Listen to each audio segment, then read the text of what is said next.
Continue with the next characteristics, separate property. Yes, நம்ம the separate legal entity discuss பண்ணோம். Once a company is incorporated, a company has the right to run its own business. இல்லையா?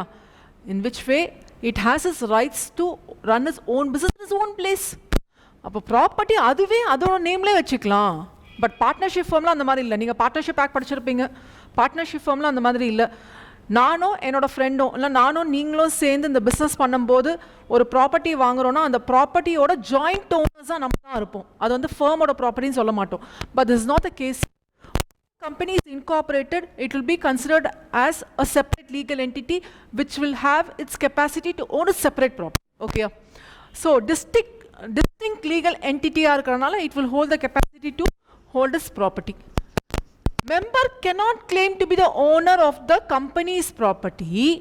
Obviously separate legal entity na adana member claim panna mudiyadhu. Ana eranda piragu, that is after its wind up, not eranda piragu, death nu solla maatom, wind up. ஆனா company wind up ஆன claim பண்ணிக்கலாம். During its existence alone a member cannot claim. Understand? Company wind up ஆகிற வரைக்கும் அது கம்பெனியோட property. Company wind up ஆயிடுச்சுன்னா அந்த டைம்ல யார் மெம்பர் இருக்காங்களோ they will be segregating the property. Is it okay? Next one, transferability of shares. Yes, members may come and go, but the company goes on forever.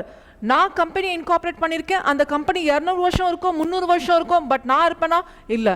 அப்போது அந்த 200-300 வருஷத்தில் எவ்வளோ பேர் வேணால் மெம்பர்ஸ் மாறி மாறி போயிருக்கலாம். எப்படி மாறுவாங்க? நான் கம்பெனியில் ஷேர்ஸாக வச்சுட்டு இருந்தது இங்கே இப்போ உங்கள் கையில் கொடுத்துட்டேன்னா நீங்கள் மெம்பர் ஆகிடுவீங்க. Transferability of shares. It's freely transferable. Normally, எந்த ரூல்ஸ் அண்ட் ரெகுலேஷன்ஸ் இல்லை. ஆனால் ப்ரைவேட் கம்பெனி மட்டும் இருக்குது. ஸோ ப்ரைவேட் கம்பெனிக்கு மட்டும் ஒரு சில transferability ரெஸ்ட்ரிக்ஷன்ஸ் ப்ரொவைட் பண்ணியிருக்காங்க. ஓகே, தட் இஸ் டேரெக்டாக வந்து எல்லாருக்குமே வந்து கொடுத்துட முடியாதுன்னு சொல்லிட்டு ஒரு சில ரெஸ்ட்ரிக்ஷன்ஸ் ப்ரொவைட் பண்ணுவாங்க. ஸோ நார்மலி பார்த்தீங்கன்னா ஃப்ரீ transferability தான். அண்ட் ட்ரான்ஸ்ஃபர் ஆயிடுச்சுன்னா, for example just consider I have my self Y, I have transferred the shares to you. Now Y, Yamuna, I am transferring this shares to X. Okay.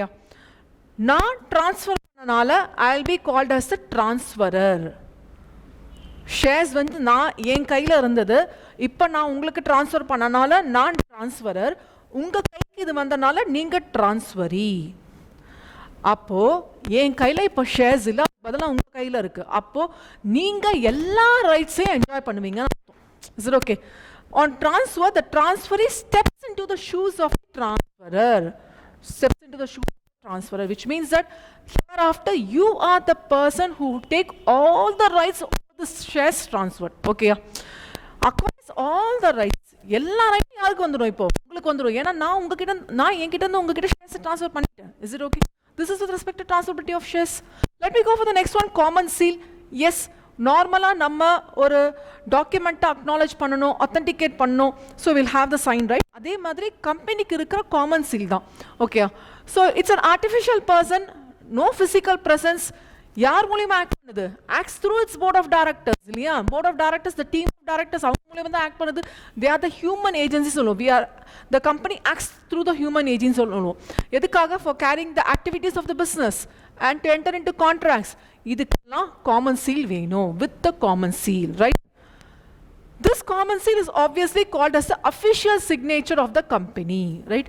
Ma'am எப்படி ma'am sign போடும்? Seal போடலாம். Okay, எப்படி ma'am sign பண்ணும்? இந்த directors இருக்காங்கல்ல, அவங்கள யாராவது ஒருத்தவங்க சைன் பண்ணலாம் சொல்லிட்டு முடிவு பண்ணிட்டு அவங்க சைன் பண்ணிட்டு எனக்கு காமன் சீலை போடுவோம். Is it okay? அந்த காமன் சீல் இந்த கம்பெனியோடது தாங்கிறதுக்கு என்ன நிச்சயம்? அப்போது நேம் இருக்கணும். Company has his own name. இல்லையா? செப்பரேட் லீகல் என்டிட்டியில் பார்த்தோம், company has his own name. அப்போ அந்த காமன் சீலாக நேம் இருக்கணும். யூஷுவல் காமன் சீல் வந்து it will be in round format like. Okay, இங்கே வந்து கம்பெனியோட சின் நம்பர்லாம் போட்டிருக்கும். ஓகே, கம்பெனியோட ஐடென்டிஃபிகேஷன் நம்பர்னு சொல்லுவோம். நோ சீல்னா not authentic. No seal not authentic. Not ஆத்தென்டிக்னா என்னது? இது உண்மையான டாக்குமெண்ட் இல்லை, போலியான டாக்குமெண்ட் நீங்கள் ப்ரூவ் பண்ணலாம். It will not be in legal force. Okay, இப்போது ஒரு லெட்டர் இருக்குது. அந்த லெட்டர் வந்து நீங்கள் சைன் பண்ணி கொடுத்தீங்கன்னா ஓகே, உங்கள் சிக்னேச்சர் இருக்குது, இது வந்து ஒரிஜினல் டாக்குமெண்ட். இல்லைன்னா இது வந்து உங்கள் கைப்பட எழுதின டாக்குமெண்ட் சொல்லிட்டு நான் எடுத்துப்பேன். ஈவன் தோ நீங்கள் கம்ப்யூட்டரில் பிரிண்ட் எடுத்து கொடுத்தாலும். ஆனால் உங்கள் சைன் இல்லைன்னு வச்சுக்கோங்களேன், வெத்த டாக்குமெண்ட் தான் சொல்லுவோம். அதே தான் ஒரு கம்பெனி மூலமாக ஒரு கான்ட்ராக்டுக்குள்ள என்டர் ஆகும்போது அதாவது கம்பெனியோட சீல் இல்லை, it will not be taken in the legal force. Okay, லீகலாக இது கன்சிடர் பண்ண முடியாது.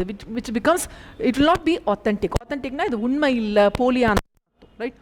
Next one, with respect to capacity to sue and be sued, yes, company adora no name la case polla. We discussed the case, right? Lee versus Lee Air Farming Limited. The last case, Lee versus Air Farming Limited discuss pannu. Idhula Lee, Mrs. Lee will file a case on Lee Air Farming Limited. Discuss pannirundom. Next is separate management. Administration and management will not be taken care by the company. Instead, will be taken care by the separate sophisticated management by the board of directors. Board of directors. அவங்க தான் வந்து பார்த்துப்பாங்க. Is it okay? That's the beautiful form of businessங்கிறது. என்கிட்ட பணம் இருக்கும், ஆனால் எனக்கு capacity இருக்கணும்னு அவசியம் இல்லை. Board of directors. Shareholders are different from managers. ஆமாம், நீங்கள் ஒரு கம்பெனியில் ஷேர் வச்சுட்டு இருக்கீங்க, நீங்கள் ஓனரான நீங்கள் கம்பெனிக்கு ஓனர், கம்பெனி இஸ் டிஃப்ரெண்ட், நீங்கள் different. At the same time company will be different managers of directors also. நீங்கள் சும்மா ஒரு ஷேர் வச்சுட்டு இருக்கனால நீங்கள் கம்பெனிக்கு வந்து மேனேஜர்னு சொல்லி, shareholders differ from managers from board of directors. So this is with respect to separate management. Let me go for the last characteristics. One share, one vote. Yes, கம்பெனியில் நீங்கள் எத்தனை ஷேர் வச்சுருக்கீங்களோ அத்தனை ஷேர் உங்களோடது. 10 share வச்சுருக்கீங்களா, 10 vote பண்ணலாம். 1000 share வச்சுருக்கேன் ma'am, 1000 ஓட்டு உங்களுக்கு இருக்குப்பா. ஒரே ஒரு ஷேர் தான் மேம் வச்சுருக்கேன் மேம், ஒரு ஓட்டு தான்ப்பா உங்களுக்கு. எத்தனை ஷேர் வச்சுருக்கீங்களோ அத்தனை. 1 ஷேர்னா 1 ஓட், ப்ரொபோர்ஷனட்டாக தான் தருவாங்க. ஓகே, அன்லைக்னா இந்த மாதிரி இல்லை. கோஆப்ரேட்டிவ் சொசைட்டி எப்படி தெரியுமா? கோஆப்ரேட்டிவ் சொசைட்டியில் ஒரு மெம்பருக்கு ஒரு ஓட்டு. ஓகே, அப்போ நீங்கள் 1000 ஷேரு 2000 ஷேர் இந்த மாதிரி நம்பர் ஆஃப் கவுண்டை வச்சு பார்க்க வேண்டாம். நம்ம 10,000 சொசைட்டியில் இருக்கிறோம்னா 10,000 ஓட்டு இருக்குது, ஒரு மெம்பருக்கு ஒரு ஓட்டு. அதான் அன்லைக். அன்லைக்னா இதே மாதிரி இல்லை, நாட் லைக் அர்த்தம். அன்லைக்னா நாட் லைக், ரைட்? ஸோ ஒரு share 1 vote. This is for company, but for the case of cooperative society, 1 member 1 vote. So கம்பெனியும் கோஆப்ரேட்டிவ் சொசைட்டியும் இந்த ஆங்கிளில் டிஃபர் ஆகும், ரைட்? The next heading,